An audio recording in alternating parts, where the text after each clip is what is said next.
बिस्मिल्लाहिर्रहमानिर्रहीम। अस्सलाम वालेकुम। मैं जलील खान कुराची, आप मेरे यूट्यूब चैनल देख रहे हैं।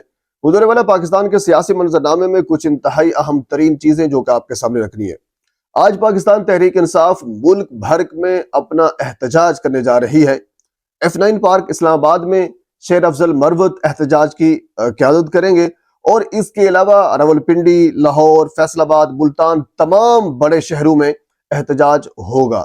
इससे पहले GDA एहतजाज कर रही है और जिसकी जो क्लिप है या वीडियोस हैं वो सोशल मीडिया के ऊपर वायरल है और बहुत बड़ा एहतजाज जो है वो उन्होंने किया है। इसके अलावा और भी छोटी जमातें हैं जो एहतजाज कर रही है। मौलाना फजल रहमान साहब ने इस हवाले से हामी भरी है कि वो भी एहतजाज में शरीक होंगे। जमात इस्लामी एहतजाज कर रही है। एहतजाज किसके खिलाफ हो रहा है? इलेक्शन कमीशन के खिलाफ हो रहा है कि इलेक्शन में धांधली की गई है। इस एहतजाज के हवाले से हामिद मीर साहब हमारे बड़े सीनियर तज्ज़ियाकार हैं, उन्होंने बहुत इंकशाफ किए हैं, वो आपके मैं सामने रखूंगा। लेकिन इससे पहले एहतजाज करने का मकसद एक ही है कि जो धांधली की गई है इलेक्शन में उसके ऊपर साफ शफाफ तहकीकात होनी चाहिए और जो सीटें जिनकी बनती थी उनको दोबारा मिलनी चाहिए। इवन के कल तहरीक इंसाफ ने इसके ऊपर एक कॉन्फ्रेंस भी की थी जिसके हवाले से मैंने कल भी आपको बताया था, परसों भी आपको बताया था। इवन के फॉर्म 45 प्रोजेक्टर के ऊपर दिखाए गए। हालांकि मुस्लिम लीग नून के चौधरी फजल से, आपको याद, तारिक फजल से जब ये कहा गया मीडिया पर्सन की जानब से कि आपके पास कोई फॉर्म 45 है तो दिखा दें। इवन के ओन चौधरी साहब से भी कल हमारे दोस्त ने कहा प्रेस कॉन्फ्रेंस के दौरान कि अगर आपके पास कोई फॉर्म 45 है तो दिखा दे। वो नहीं दिखा सके जिसमें वो जीते हों। लेकिन पाकिस्तान तहरीक इंसाफ ने कल प्रोजेक्टर के ऊपर अपने उन तमाम बंदों के यानी पूरी दुनिया को, बैनुल अक़वामी दुनिया को उन्होंने अपने फॉर्म 45 दिखाए। यानी फॉर्म 45 दिखाने का मकसद ये है कि जो धांधली के मुसद्दका सबूत है, वाज़े सबूत है, ठोस सबूत है, वो दुनिया के सामने रख दिए कि ये धांधली हो रही है जिसमें वाज़े तौर पर नजर आ रहा है। ये बहुत बड़ा स्टेप था पाकिस्तान तहरीक इंसाफ का। इस हवाले से आज एहतजाज हो रहे हैं। अब जो खबर मैं आपको देने वाला हूँ वो खबर ये है, मुझे 2-3 दोस्तों के जरिए ये खबर मिली है। इवन के साकिब बशीर साहब हमारे सीनियर जर्नलिस्ट हैं, उन्होंने इस हवाले से ट्वीट किया है और इसके अलावा बाकी जो हमारे जर्नलिस्ट हजरात हैं वो इस हवाले से ट्वीट भी कर रहे हैं। जनाब वीडियोस भी सामने आ रही हैं, मैं आपके सामने रखता हूं। खबर असल में यह है कि इस्लामाबाद में जिस जगह के ऊपर एहतजाज होना था पाकिस्तान तहरीक इंसाफ का, उस जगह के ऊपर इस्लामाबाद इंतजामिया ने आज खुदाई शुरू कर दी है। बेसिक मकसद यह है कि दुश्वारी देना है एहतजाज करने वालों को, रुकावटें डालना है, क्योंकि इस्लामाबाद है, अगर वहां पे लोगों के ऊपर तशद्दुद किया जाए।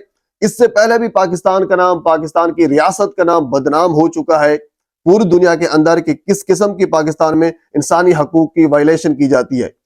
अब यानी क्योंकि पूरे जो मुबस्सरीन थे, पूरी जो इंटरनेशनल मीडिया है वो पाकिस्तान में इलेक्शन के दौरान मौजूद था और उनको पता है कि पाकिस्तान में किस किस्म का इलेक्शन हुआ है। इसी हवाले से अमेरिका ने इस हवाले से बयान दिया है, बरतानिया ने इस हवाले से बयान दिया है, यूरोपीय यूनियन ने इस हवाले से बयान दिया है। तमाम बैनुल अक़वामी जो बरादरी है वो इस हवाले से वाज़े तौर पर बयान दे चुकी है, क्योंकि उनके नुमाइंदे वहां पे मौजूद थे इलेक्शन के दौरान पाकिस्तान में, उन्होंने सब कुछ अपनी आंखों से देखा है। तो इसी वजह से इन्होंने यानी नई स्ट्रैटेजी अपनाई है कि अब हम खुदाई का अमल जो है वो शुरू कर देते हैं। इस हवाले से कह लीजिए कि रोका भी जा सकता है क्योंकि खुदाई हो रही है, कोई काम हो रहा है, ये भी कहा जा सकता है। दूसरा, दुश्वारी भी होगी, मुश्किलात भी होगी लोगों को, ताकि वो एहतजाज में कम से कम जो लोग हैं वो शरीक हो सके। लेकिन ये एहतजाज कम नहीं होगा। याद रखिए, पाकिस्तान तहरीक इंसाफ ने आज आगाज किया है। GDA पीर पगारा साहब कल परसों से एहतजाज का आगाज कर चुके हैं और जो सोशल मीडिया के ऊपर जो क्लिप और वीडियोज आ रही है आपको झंझोड़ के रख देंगी। इवन के हामिद मीर साहब बड़े सीनियर तज्ज़ियाकार हैं, उन्होंने कल शाहजेब खानजादा के प्रोग्राम में यह कहा कि जो सूरत हाल मैं देख रहा हूं, मैं काफी अरसे के बाद, ये उनके अल्फाज हैं, बहुत ज्यादा परेशान हुआ हूं। मैं ये समझता हूं कि अगर मार्शल लॉ भी लगा दिया जाए तो बेहतर है। जो सूरत हाल आगे बनेगी यानी इन एहतजाज को मद्देनजर रखते हुए वो संभाली नहीं जाएगी। ये हामिद मीर साहब कह रहे हैं। हामिद मीर कोई छोटा बंदा नहीं है, बहुत बड़ा तज्ज़ियाकार है और बहुत बड़ी निगाह है। बहरहाल ये सारी सूरत हाल जो है वो वाज़ेह तौर पर नजर आ रही है, लेकिन इसके बावजूद जो रियासत है वो तमाशाई बनी बैठी है। और जनाब अली काजी फायज ईसा साहब जो है वो भी, हालांकि उनको ये तो समझ आ जाता था कि पाकिस्तान तहरीक इंसाफ ने अपने इंट्रा पार्टी इलेक्शन जो है वो सही तरीके से नहीं कराए, लेकिन पाकिस्तान के जो जनरल इलेक्शन है जो जिसमें 22 करोड़ आवाम ने हिस्सा लिया है, उस हवाले से उनको कोई खबर नहीं मिली کہ الیکشن میں کتنی دھاندلی کی گئی ہے, کیا صورتحال ہے, کوئی سمجھ نہیں ملی. صرف 17 سیٹیں جو ہیں وہ مسلم لیگ نون کی بتائی جا رہی ہیں, باقی جو ہے باقی جماعتوں کی ہیں, لیکن اب ان کو 100 یا کہ میجورٹی یا ان کا وزیر اعظم بنانے کی کوشش کی جا رہی ہے. اب یہ صورتحال ہے. اور دوسری خبر یہ بھی ہے کہ بیرسٹر سیف نے رات یہ کلیئرلی طور پر کہہ دیا, حالانکہ اس سے پہلے میں یہ کہتا رہا, باقی ہمارے جو تجزیہ کار ہیں وہ یا رپورٹر ہیں وہ یہ کہتے رہے ہیں کہ پاکستان تحریک انصاف حکومت لے سکتی ہے وفاق میں. اب کی صورتحال جو ہے جو واضح طور پر بیرسٹر سیف نے یہ بتایا ہے کہ پاکستان تحریک انصاف نے فیصلہ کیا ہے کہ ہم اپوزیشن میں بیٹھیں گے, پنجاب میں بھی اور وفاق میں بھی. اور اسی طرح مسلم لیگ نون کے جو سینئر رہنما ہیں وہ یہ سارے کے سارے, جاوید لطیف صاحب ہیں, ایون کہ اسحاق ڈار صاحب نے بھی نواز شریف صاحب کو مشورہ دیا ہے کہ حضور والا بچے وفاق کی حکومت سے, وفاق کی حکومت نہ لیں, کیونکہ وفاق میں اس وقت سب سے بڑا مسئلہ جو ہے وہ اکانومی کا ہے, خزانے کا ہے, خزانہ خالی ہے, مسائل زیادہ ہیں. اور اسحاق ڈار جو اپنے آپ کو جو کلیم کرتے ہیں کہ میں وزیر خزانہ ہوں اور کہ اکانومی کا ماہر ہوں, حالانکہ وہ اکاؤنٹنٹ ہیں لیکن وہ اس چیز کا کلیم کرتے ہیں, پر ان کی اپنی مرضی. انہوں نے ذرائع کے مطابق مشورہ دیا ہے نواز شریف صاحب کو, باقی جو سینئر رہنما ہے جس میں سعد رفیق صاحب بھی ہیں, سبھی نے مشورہ دیا ہے کہ وفاق حکومت سے بچے. تو اسی وجہ سے نون لیگ کل سے پرسوں سے خود رانا ثناء اللہ نے ٹویٹ کیا, یا باقی جو سینئر رہنما ہے وہ یہ ٹویٹ کر رہے ہیں کہ اگر تحریک انصاف آزاد امیدوار وفاق میں حکومت بنانا چاہیں تو وہ بنا سکتے ہیں, کیونکہ ان کو پتہ ہے کہ معاملہ خراب ہے. اب صورتحال پاکستان میں یہ ہو چکی ہے کہ کوئی وفاق کی حکومت لینے کے لیے تیار ہی نہیں ہے. پاکستان تحریک انصاف کے پاس تو ایک جواز ہے, انہوں نے کہا کہ جو ہماری سیٹیں 180 سیٹ ہماری بنتی ہیں ہمیں واپس دے دیں, ہم حکومت لینے کے لیے تیار ہیں. جبکہ یہ اکثریت دینے کے لیے تیار نہیں ہے, باقی کسی جماعت کے پاس کوئی اختیار نہیں ہے یا کوئی جواز ہی نہیں ہے کہ وہ کس وجہ سے حکومت نہیں لینا چاہتی یا کس وجہ سے حکومت میں آنا چاہتی ہے. بس یہ باتیں سن رہے ہیں آپ. ایون کہ جب سے مولانا فضل الرحمان صاحب نے کچھ اپنے انٹرویوز دینا شروع کیا ہے اور کچھ حقائق سے پردہ اٹھانے کی کوشش کی ہے اور ملاقات کی ہے پاکستان تحریک انصاف کے ایک وفد کے ساتھ, تو اس کے بعد پھر صورتحال جو ہے وہ کافی تبدیل ہوتی ہوئی ہمیں نظر بھی آ رہی ہے. مولانا فضل الرحمان صاحب کی پہلے صرف 2 سیٹیں تھی قومی اسمبلی کی, اور اس کے بعد پھر کوئی 8-10 سیٹیں تھی جناب علی صوبائی اسمبلی کی. تو اس وقت صورتحال یہ ہے کہ 5 سے 6 سیٹیں قومی اسمبلی کی مولانا فضل الرحمان صاحب کو مل چکی ہیں. ایون کہ آج بھی دوبارہ پولنگ ہو رہی ہے.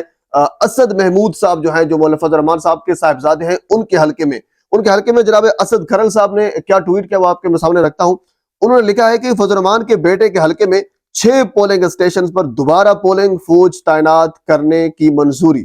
وفاقی کابینہ نے آئین کے آرٹیکل 220 اور 245 کے تحت امن و امان کو یقینی بنانے کے لیے فوج تعینات کرنے کی منظوری دے دی. جمعیت علماء اسلام یعنی JUIFA کے سربراہ مولانا فضل الرحمان کے بیٹے اسد محمود کے حلقہ NA 43 میں 6 پولنگ اسٹیشنز پر دوبارہ پولنگ کے لیے وفاقی کابینہ نے فوج تعینات کرنے کی منظوری دے دی. قومی اسمبلی کے حلقہ NA 43 ٹانگ ڈیرہ اسماعیل خان کے 9 پولنگ اسٹیشنز پر 19 فروری کو دوبارہ پولنگ ہوگی, یعنی 9 کو دوبارہ ہوگی, 6 کو آج ہو رہی ہے. وزارت داخلہ کی سمری پر وفاقی کابینہ نے سرکولیشن کے ذریعے فوج تعینات کرنے کی منظوری حاصل کی گئی. آئین کے آرٹیکل 220 اور 245 کے تحت امن و امان کو یقینی بنانے کے لیے فوج تعینات کرنے کی منظوری دی گئی. پولنگ کے موقع پر امن و امان کی ممکنہ خرابی کے پیش نظر ان حساس پولنگ اسٹیشنوں پر فوج تعینات کرنے کا فیصلہ کیا گیا ہے. تاہم پولنگ اسٹیشنز پر فوجی دستوں کی تعداد اور تعیناتی کا مقام الیکشن کمیشن طے کرے گا. یاد رہے کہ 8 فروری کو ہونے والے انتخابات میں PTI کی حمایت یافتہ آزاد امیدوار داور خان کنڈی نے 63,556 اور اسد محمود نے 62,730 ووٹ حاصل کیے تھے. انہیں بہت کم مارجن ہے, 1,000 کا تقریباً مارجن بنتا ہے. NA 43 ٹانک میں مولانا فضل الرحمان کے بیٹے اسد محمود کے حق میں مسلم لیگ نون اور ANP کے رہنما الیکشن سے دستبردار ہو گئے تھے. اچھا, اس سے پہلے صورتحال یہ تھی کہ مسلم لیگ نون اور ANP کے جو امیدوار تھے وہ بھی مولانا فضل الرحمان کے بیٹے کے حق میں دستبردار ہو گئے تھے. اب 2 سے 5-6 سیٹوں تک مولانا فضل الرحمان صاحب تو پہلے پہنچ چکے ہیں. اب یہ والی سیٹ تو مولانا صاحب کو ضرور ہی دینی چاہیے اور ضرور ہی وہ دیں گے جو دینے والے ہیں, کیونکہ مولانا صاحب نے کہا ہوگا کہ یہ والی تو ضرور مجھے دینی چاہیے. بہرحال اس حوالے سے اور بہت سی خبریں ہیں, اگلی ویڈیو میں آپ کے ساتھ میں ضرور شیئر کروں گا. ایک مرتبہ آپ سے گزارش ہے میرے چینل کو سبسکرائب کر دیں تاکہ آنے والے ہر انفارمیٹیو ویڈیو آپ تک پہنچ سکے. اللہ حافظ.